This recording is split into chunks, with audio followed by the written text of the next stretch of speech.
We're losing 2 bumblebees as we speak. The Franklin bumblebee is considered extinct. The other one was the most common bumblebee, was the western bumblebee, and it's 97% gone out of its natural range.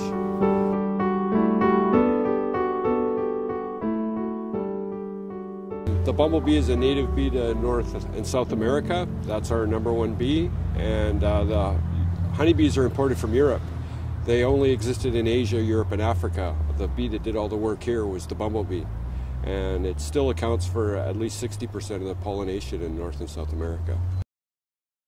They pollinate about 6 times faster and stronger than the honeybees, and they come out first thing in the morning and don't go in until dusk, where the honeybees only come out when it's warm and dry. So they're quite lazy compared to the bumblebee. The only bee that successfully works inside a greenhouse is the bumblebee. And so all of the tomatoes that we get are pollinated by bumblebees. There's no other effective pollinator for tomatoes. So you can just take that right off the top, that we lose the bumblebee, we lose all our tomatoes. My name's Ric Ericson, and I grew up in North Vancouver. So we came to the first meeting of the Edible Garden Project, and they were looking for a beekeeper. So I said, pick me, and they did. We have over 350 kinds of native bees in British Columbia, or in the Lower Mainland in British Columbia, but we've reduced their populations by 50%. The biggest problem that faces the bees is that we start gardening when we see the first flowers. We go out to our gardens, we start cutting the lawns and fertilizing and turning the soil, and the bees haven't come up out of the ground yet. So we're killing all of our native bee species while they're still hibernating underground. Most people don't know the life cycle of the native bee, and they think all bees are like honeybees, but honeybees are a very rare, special kind of bee, and they stay together as a group over the winter. That's why they collect honey. So with all the other bees in the world, and wasps and hornets, all the bees die except for the pregnant queens. And they have a real struggle. These pregnant females have to survive from late October until March or April completely on their own. The example of the bumblebee is she comes out of hibernation, collects as much food as she can, finds a nesting site, lays 10 eggs, and sits on them like a bird for 30 days. And when they hatch, they now go out and start to collect food. We go through the year as more food is available to the colony. So that first crop of bees is really the critical time, March, April, May. And once they get through that period, the colonies can establish themselves. But just disturbing the soil in that period kills off so many bees.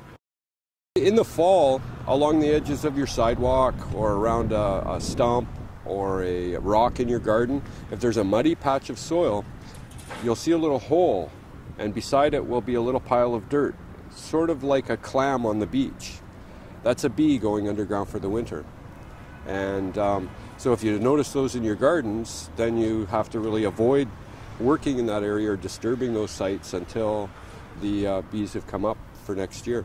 The best rule of thumb is that you don't go out and start gardening until after you see the bees flying, because then you know they've come out, they're in search of food. In monoculture agriculture, we only provide food for the 2 weeks or 3 weeks while that crop is in bloom, and then it's a complete barren landscape as far as the bees are concerned. So the urban garden is proven to be the #1 way to help the bees. The other way is to provide forage for bees in your own gardens by having constant blooms in your garden, at home, and to provide habitat for the wild bees and for the native bee species. And it's a very simple process to provide them with habitat. Most of the native bees either nest in the ground or they nest in hollow tubes. So what you do is you take any pithy, like stem plant, like a rose, or any hollow stem plant, including down to the size of a stalk of grass, wheat, straw. You cut it at 12 inches and you bundle it up and put it into a container that'll keep it dry, and you just hang it somewhere in your yard, and the bees will nest in those tubes. And there's mason bees, leafcutter bees, sweat bees. They'll all do nesting in those locations, and then that gives them a protected environment that you know, later in the year someone doesn't come along doing pruning of a tree or, you know, clipping of a hedge and destroy the hive by accident. Since I started beekeeping, I've really come to appreciate that nature is a partnership between plants and insects, and that we live on top of that, higher up in the pyramid than that. So if we were to lose them, then the basic ecology will break down. That it really is quite simple to help the native bees. We just have to become aware of their life cycle and provide them some forage and habitat. And they're a really strong species on the planet. They've been around for over 65 million years. If we stop interfering, they'll recover. But if we do nothing, they will decline because they've lost too much ground to date.